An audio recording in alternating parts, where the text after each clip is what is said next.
Ceci est un cadeau de Callum Broden.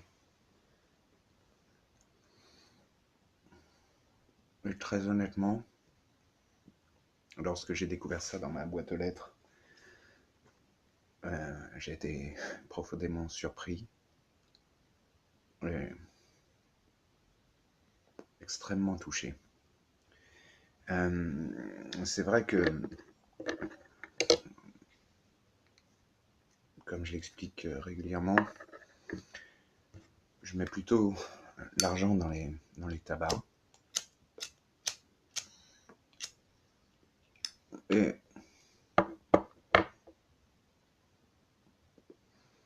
j'ai rarement l'occasion de pouvoir m'acheter une Chacom. Et très franchement, c'était une surprise extraordinaire, quoi. C'est la première fois que je la fume. J'ai eu des petits à-coups de travail, de vie qui ont fait que j'ai fait une pause, voilà, de, de pipe là. J'étais revenu plus régulièrement à la cigarette. Et dedans, donc Callum Broden, très honnêtement, j'ai pas de mots. Euh,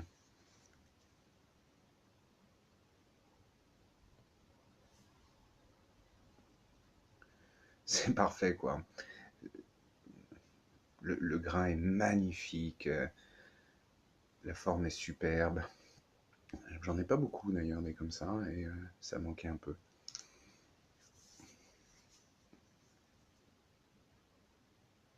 Et dedans, je fume un tabac que j'avais échangé avec Centaure LG, le Dark Flake, de Feu de Nil. Donc là, il y en a deux là. Ce sont des flakes assez sombres. C'est un Virginia Perique qui tire sur le terrien. Mais avec ce sucré naturel assez développé, je me suis rendu compte en fumant les tabacs américains que les Européens quand même avaient une attention particulière. La qualité des feuilles vraiment, vraiment extraordinaire. Là, je ne sais pas exactement quel type de Virginie, enfin, d'où viennent les feuilles. Je ne me suis pas renseigné. Et ce qui m'a vraiment surpris avec ce Denil Dark Flex, c'est il est très proche d'un autre tabac que j'adore profondément, dont j'ai jamais parlé, et qui est qu'on trouve en Allemagne. C'est le voilà, quand mes boîtes sont vides, je les donne à mes enfants. Et bon, j'ai réussi à récupérer le capuchon. C'est le Saint-Bernard Flake Tobacco. Ça, c'est vraiment, pour moi, la quintessence du flake Virginia Perique sombre. Dans le profond, dans le terrien. C'est l'opposé du Early Golden Sliced. Et c'est l'occasion de faire cette petite vidéo un peu différente, hein, là qui serait une présentation des tabacs qui sont en ce moment ma sélection favorite, quoi. Ça ne veut pas dire nécessairement ceux que je fume le plus et le plus régulièrement, mais ceux qui m'apportent le plus de plaisir gustatif. Donc il y a évidemment ce Saint-Bernard Fleck, euh, qui est vraiment une merveille, hein, à l'odeur, au parfum, oui, odeur, parfum, mais au goût et puis au développement des saveurs tout au long du fumage, il y a une courbe qui est très juste, quoi. Et ça, c'est pas toujours évident à trouver. Alors voilà, je voulais parler aussi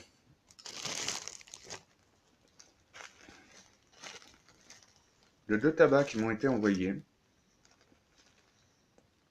Un c'est moi, la langue de chien. J'ai pas encore essayé, hein, tout ça est tout neuf.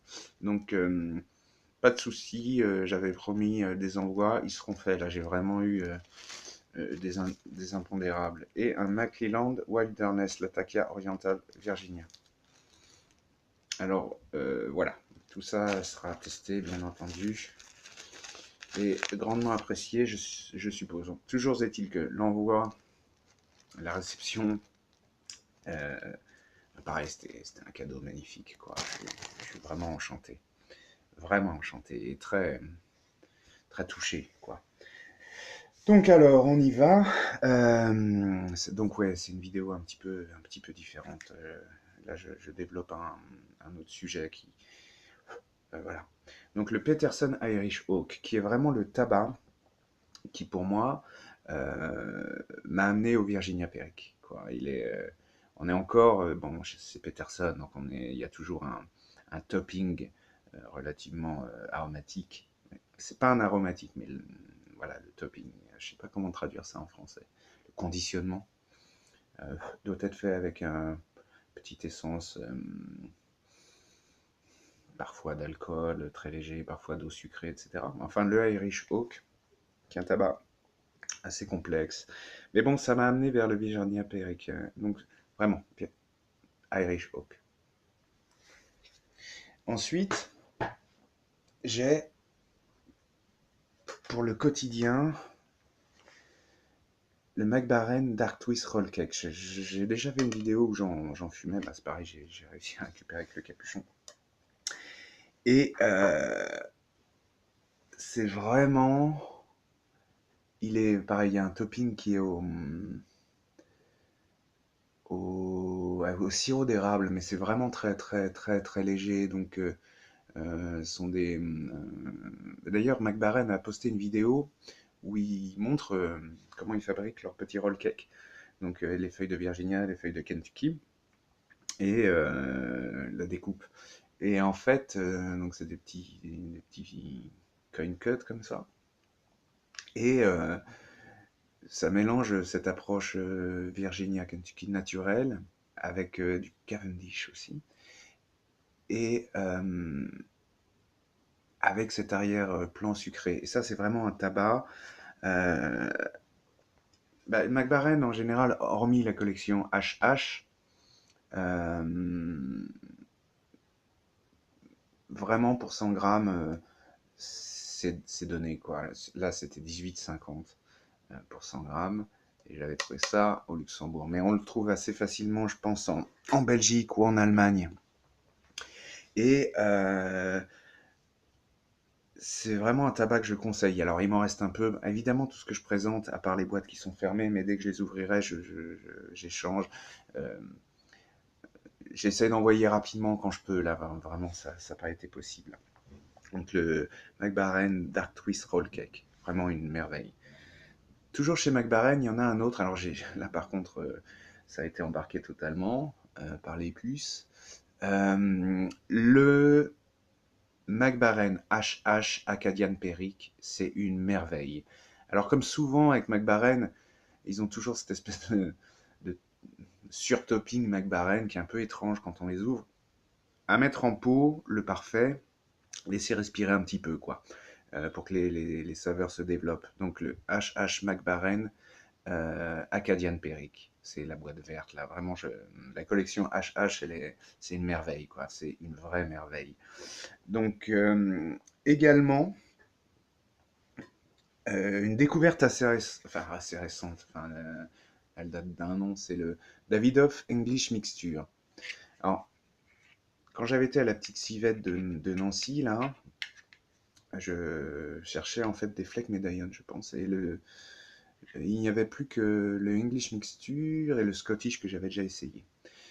Le English Mixture, j'avais lu pas mal de remarques sur Tobacco Review qui disaient que il y avait une déception par rapport à l'intitulé English Mixture, parce qu'effectivement, les Anglais, on s'attend, bon, il y a le Nightcap, quoi, qui était la référence, euh, et donc avec des taux de latakia assez élevés. Et bon, j'ai eu une petite envie de latakia après avoir goûté le Skiff Mixture. Là, je m'étais dit, tiens, ça c'est sympa pour le soir en lecture, etc.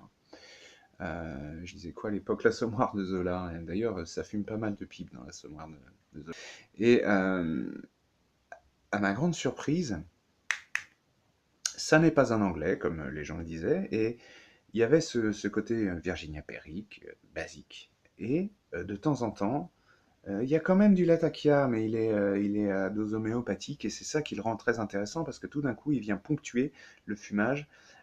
Ça aussi, je l'avais expliqué et c'est une expérience vraiment sympa parce que ça réveille les papilles et puis ça agrémente le Virginia Perique qui parfois peut être plat. Bon, c'est rare chez Davidoff parce qu'ils sont, enfin, il y a je sais pas qui est le blender quoi, mais le, les feuilles sont extraordinaires quoi. Donc English Mixture pour les amateurs de Virginia Perry qui veulent un peu s'enquenailler sur le Latakia, c'est bien. Il a un équivalent chez Peterson, c'est le Balkan Delight. Alors j'en ai une boîte, je ne l'ai pas du tout ouverte, elle a 2 ans maintenant. Ça ne saurait tarder. English Mixture. Et là, on va arriver dans les quintessences, quoi. Alors pour moi, voilà, Elizabethan Mixture, c'est vraiment le tabac absolu. Tout est parfait, quoi. La qualité des feuilles, la, l'hygrométrie est géniale, les taux de Virginia rouge, Virginia blond, et ça fait longtemps que je ne l'ai pas fumé d'ailleurs. Et le Périque, tout ça est à dose vraiment parfaite. C'est vraiment un tabac profond, mais qui ne va pas monopoliser complètement l'esprit. C'est-à-dire qu'on peut en même temps osciller entre une concentration de fumage et puis bah, écouter de la musique, regarder un film, lire un bouquin sans que ce soit perturbant, quoi. Donc voilà, donc, là on est dans le top. Alors le truc c'est que bon, vous savez tous que Denis c'est terminé. Moi j'ai réussi, alors j'ai une boîte qui est là depuis 2 ans, pareil, que j'avais commandé en Allemagne, et ça j'ai réussi à avoir avec la civette de Nancy, rue des Dominicains, pour ce, euh, je suis plus sûr. Bon, bref, je vous redonnerai l'adresse exacte, qui fait l'angle après des magasins de musique. Et, et j'ai réussi à lui en faire commander quelques boîtes là sur les fins de stock, parce que à part les grandes civettes de Paris qui peuvent se permettre de commander tous les stocks, voilà, comme ça on monopolise bien, et eh bien bah, on arrive à avoir des petits rogatons. Euh, et donc j'avais dans ma commande Cornell Deal, le tabac le plus proche, c'était le télégraphile. Il est vraiment très proche du Elizabethan Mixture. Moi, avec ce traitement Cornell Deal, comment ça sécher cet abruti? Non, ça va. Euh, voilà, on reste dans la même tranche de tabac. Donc, et puis bon,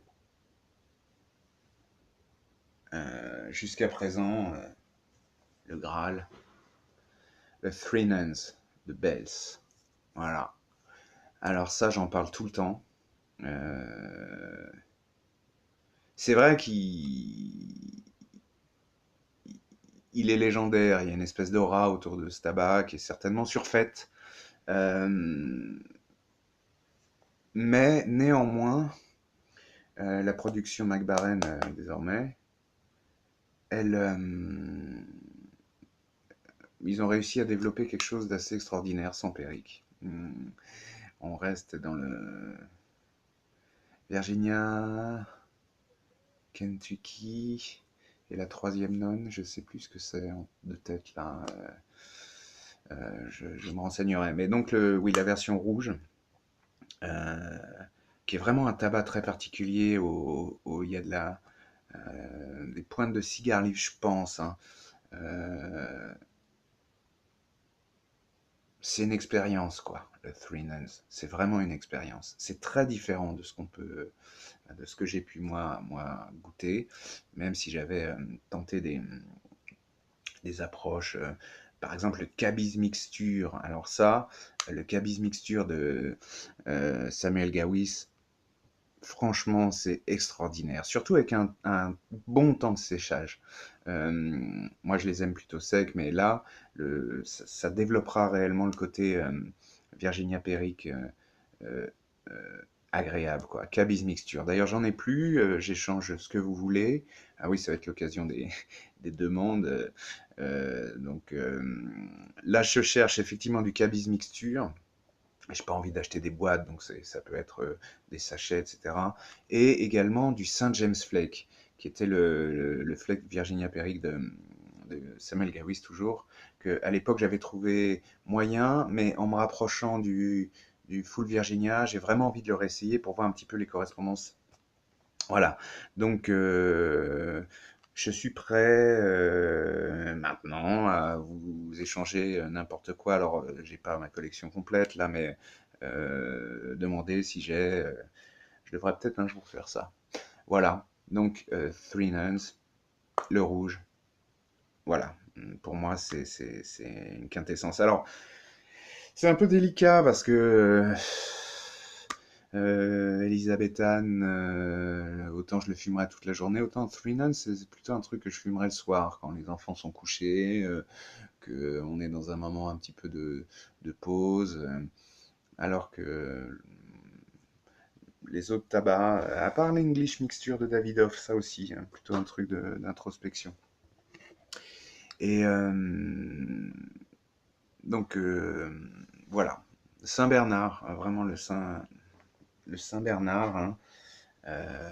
Pas confondre avec le Saint-Bruno, parce que c'est vrai, ils ont une police un petit peu pareille, une charte graphique exactement dans les mêmes tons qui pourraient rappeler le Saint-Bruno. Ça n'a rien à voir. C'est vraiment proche du Dunhill Fleck, Dark Fleck. Ouais. Enfin, je trouve celui-ci très intéressant.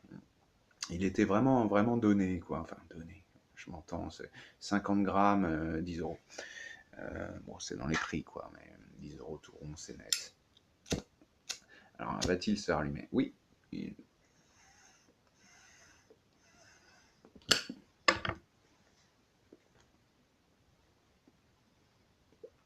Cette pipe est vraiment extraordinaire, hein.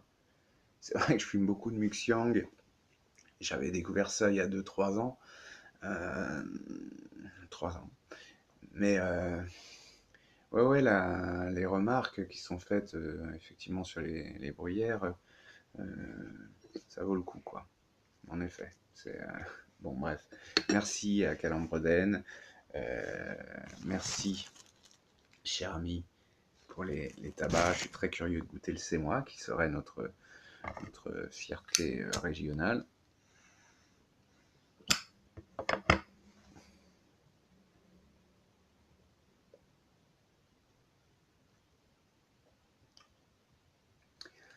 Et également les petits objets que j'ai avec moi quand je fume la pipe. Alors en réflexion, j'ai une toupie là, qui est une réplique de la toupie du film Inception sur le rêve.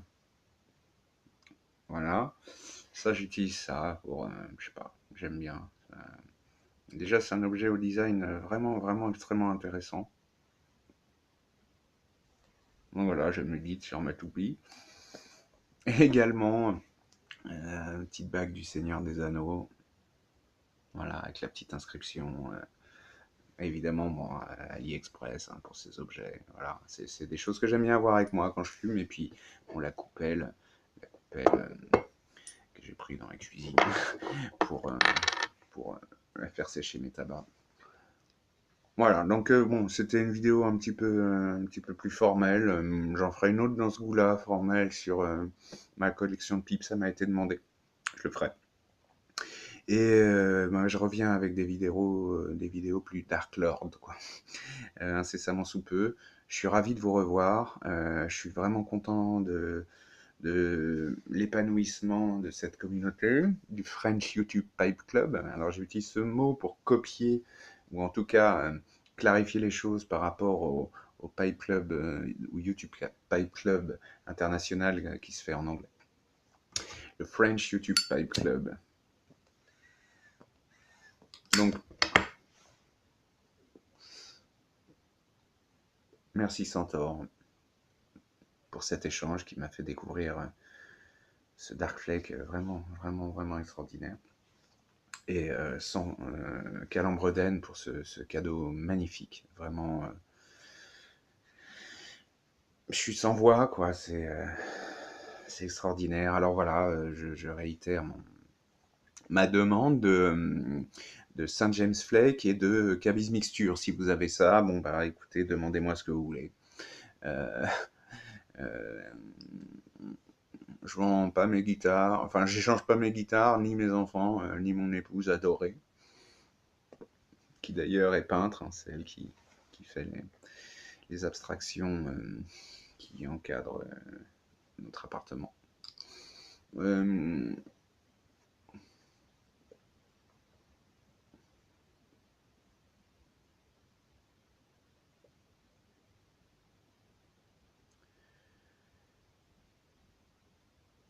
N'oublions pas le temps sous nos latitudes.